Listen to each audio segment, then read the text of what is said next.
हर 12 साल पर क्यों लगता है महाकुंभ मेला और महाकुंभ की पौराणिक कथाएं और इतिहास। कुंभ मेला भारत में आयोजित होने वाला एक विशाल मेला है जिसमें करोड़ों श्रद्धालु हर 12वें वर्ष प्रयाग, हरिद्वार, उज्जैन और नासिक में से किसी एक स्थान पर एकत्र होते हैं और नदी में पवित्र स्नान करते हैं।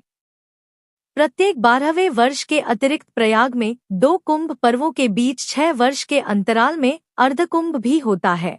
2013 के कुंभ के बाद 2019 में प्रयाग में अर्धकुंभ मेले का आयोजन हुआ था और अब 2025 में पुनः कुंभ मेले का आयोजन हो रहा है। प्रत्येक 4 वर्ष बाद प्रयाग, हरिद्वार, नासिक और उज्जैन में क्रम से आयोजित।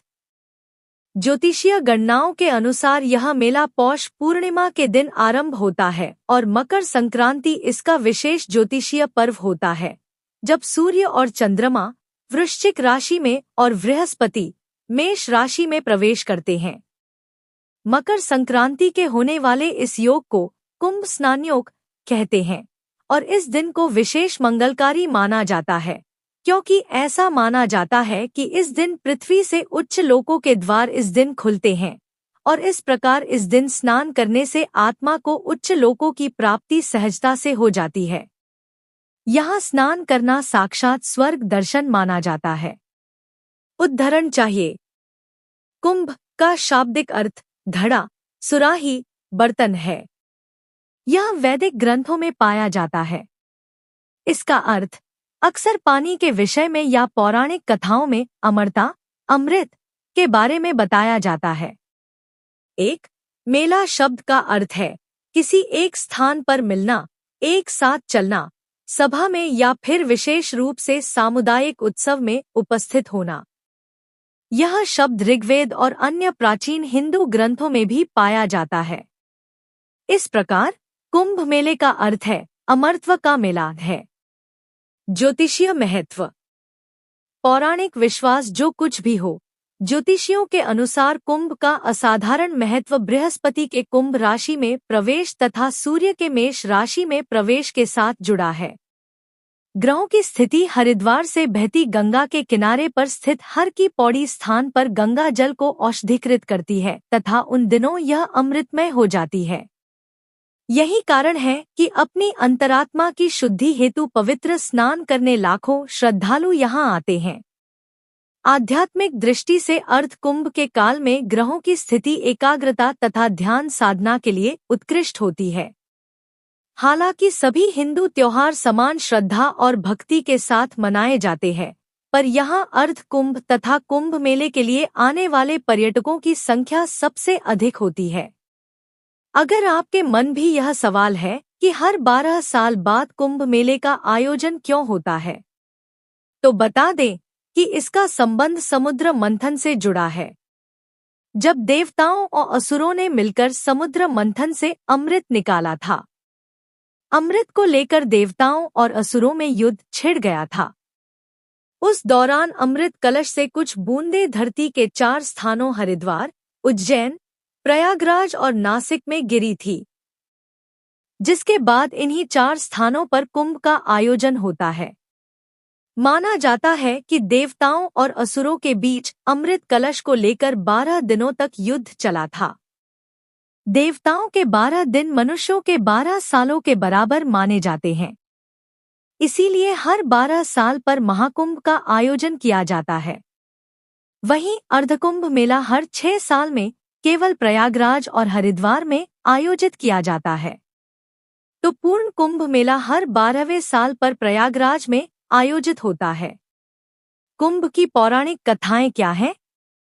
समुद्र मंथन के अमृत से ही नहीं, बल्कि ऋषि दुर्वासा और गरुड़ से भी जुड़ा कुंभ का इतिहास।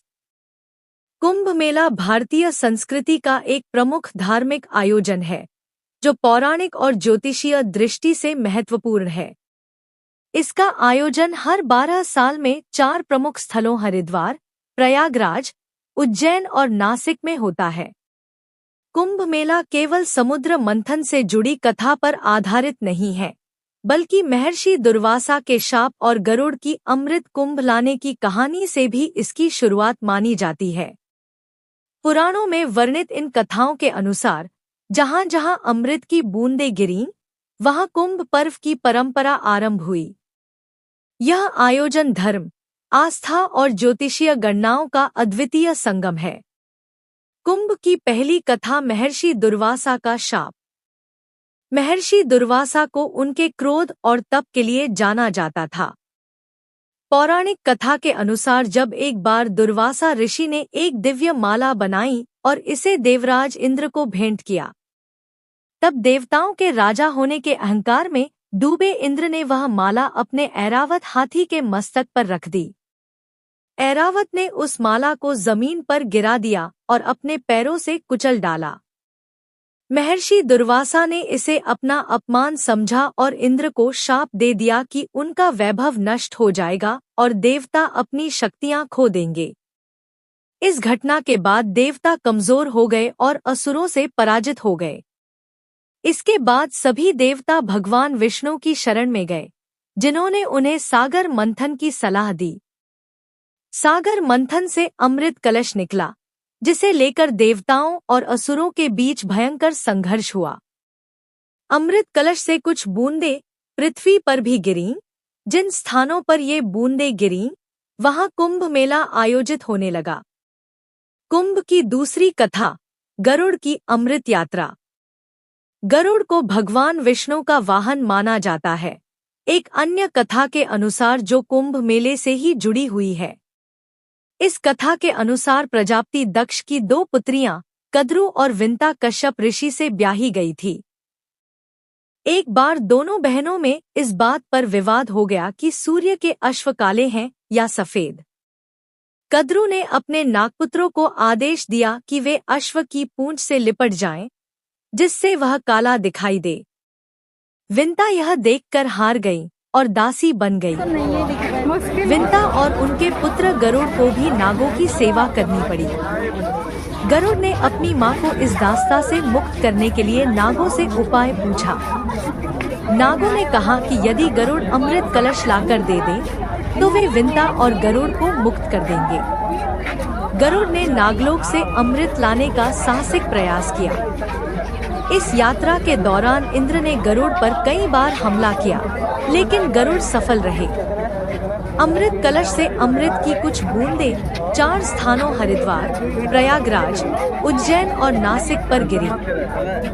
तब से इन्हीं स्थानों पर कुंभ मेले का आयोजन होने लगा। कुंभ की तीसरी कथा, समुद्र मंथन और अमृत। समुद्र मंथन भारतीय पौराणिक कथाओं की सबसे प्रसिद्ध घटनाओं में से एक है। यह मंथन देवताओं और असुरों ने अमृत प्राप्त करने के लिए किया था। भगवान विष्णु की सलाह पर सागर मंथन का आयोजन हुआ। मंथन के दौरान 14 रत्न निकले, जिन्हें देवताओं और असुरों के बीच बांटा गया। अंत में अमृत कलश निकला, जिसे लेकर देवताओं और असुरों में विवाद हो गया। अमृत कलश को सुरक्षित रखने के लिए इंद्र के पुत्र जयंत ने इसे लेकर आकाश में उड़ान भरी। 12 दिनों तक देवताओं और असुरों के बीच युद्ध चला। इन 12 दिनों के दौरान अमृत की बूंदें हरिद्वार, प्रयागराज, उज्जैन और नासिक में गिरी थी। इसलिए जहां जहां अमृत गिरा, वहां कुंभ मेले की परंपरा शुरू हुई।